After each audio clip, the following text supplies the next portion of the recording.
સમાચાર આવી રહ્યા છે અમરેલીથી। જાફરાબાદ પાલિકામાં ચૂંટણી પહેલા જ ભાજપનો વિજય। પાલિકામાં 28 પૈકી ભાજપના 16 ઉમેદવારો બિનહરીફ જાહેર।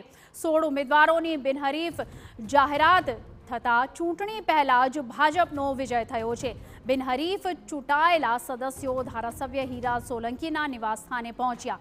હીરા સોલંકીના નિવાસસ્થાને ઢોલ નગારા સાથે કરી જીતની ઉજવણી। तो भाजपा 16 उम्मीदवारों बिनहरीफ जीत। 28 सीट માટે કુલ 57 ફોર્મ અમને મળેલા। 57 ફોર્મ પૈકી એક ફોર્મ આપણે મેન્ડેટ ન મળવાના કારણે અમાન્ય થયેલું છે। બાકીના આજ દિન સુધી જે ઉમેદવારી પત્ર પાછી ખેંચવાની છે મુજબ 17 ફોર્મની ઉમેદવારોએ પોતાની ઉમેદવારી પાછી ખેંચેલી છે। એટલે હવે કુલ પરિણામ જોતા 23 સીટો એ સામે જે છે એ ઉમેદવારો હરીફાઈમાં રહે છે અત્યારે, અને જ્યારે 16 ઉમેદવારો છે એ બિનહરીફ જાહેર થાય છે। કુલ 28 સીટમાંથી 16 સીટ બિનહરીફ થવાના કારણે સંપૂર્ણપણે નગરપાલિકા ભારતીય જનતા પાર્ટીની બનવા જઈ રહી છે। એના માટે હર્ષની લાગણી અનુભવું છું।